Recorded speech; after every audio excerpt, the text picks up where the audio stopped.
Hello, welcome to Learning Norms, and today I'm your host Mahati, and today we're going to see how to use the built-in authentication system for Laravel. Okay, let's go to the folder where we have our project installed, and I have in my XAMPP htdocs folder in C drive. Okay, and inside that folder, let's git bash here. You can use the command line to give this direction. Give this command php artisan serve, okay, to start our project. Okay, if you have any confusion about starting the project or how to install Laravel, you can check my other video. Okay, let's see. Localhost 8000. Okay, yes, there is our project. Now what we have to do is create our database. Okay, database, I have it in my localhost, and let's create a database. Name it blog or something, blog underscore random. Okay, random blog. So create, and that's it. We don't have to do anything else. Now let's open our text editor. I'm using Sublime Text. You can use whatever you want to edit the text. Okay, for now I'm using Sublime. Okay, let's drag the .env file from our project folder. Okay, and over here change the database name. We have named our database like blog underscore random. Okay, you can name this anything as long as you have the similar name of your database. Okay, now let's change the username to root, as it is built-in root, and password no, we don't have to give anything right now, and Control S or press or you can save from there, and now you can keep that folder or not. Okay, now let's see what we can do. Okay, next step is php artisan make auth. This will make your authentication system. Okay, see, authentication scaffolding generated successfully. Okay, let's php artisan migrate, and yep. Oh, there's a problem. See, I wanted you to see this problem. Many of you can face this problem, and let's see how we can actually solve this problem. Okay, let's let's copy this problem. Okay, copy and paste it on the Google so that we can find a solution. Yep, there's a solution. Okay, the solution is that Laravel from 5.4 and above, there's been a problem with the database character set, and it's now something called this one, which includes support for storing emojis.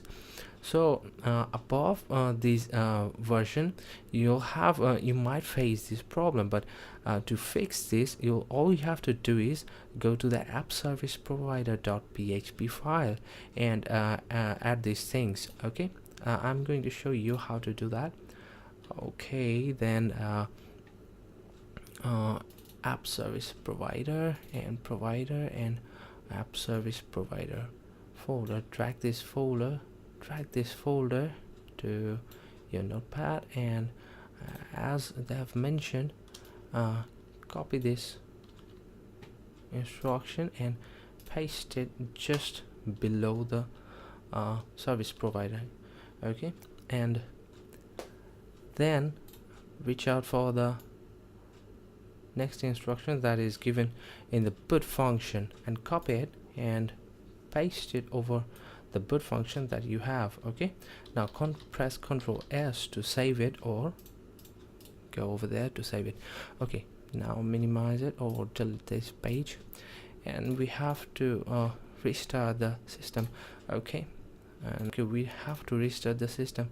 Now you can either place and close it and to make it work. And now we have to restart the project git bash command line, that is php artisan serve, and that will start the project and minimize it. We don't want to confuse it. And your resource folder, we have these files which we don't need right now, so okay, let's delete them and drop this table folder. We have 2 folders, see? Okay, now drop the folders from our database. We have 2 folders which will definitely resist us from creating another migration. And okay, now enter project and let's give the php artisan make auth again. Okay, and we have done that, and php artisan migrate. Okay, migrate, and see, we have successfully created our migration tables. Now we can minimize it and check our project. Okay, Laravel. Okay, see the registration and login system, and over here you can write the name. Here you can write anything like random blog or blog.random underscore random, whatever, and random blog at gmail.com, and 1 2 3 4 5 6. Okay, you can give your password anything. Okay, make sure it's similar and register. And yes, we have registered successfully. And over here you can give anything from your project that you want to add and replace this, and then once you're done you can log out and it will direct you to the main file again. So that's how you use the authentication system. So follow the methods. It might be a little bit confusing at first, but the more you practice, it will get easier for you. Okay, thanks for watching, and till next time, see you on the next video. Thank you.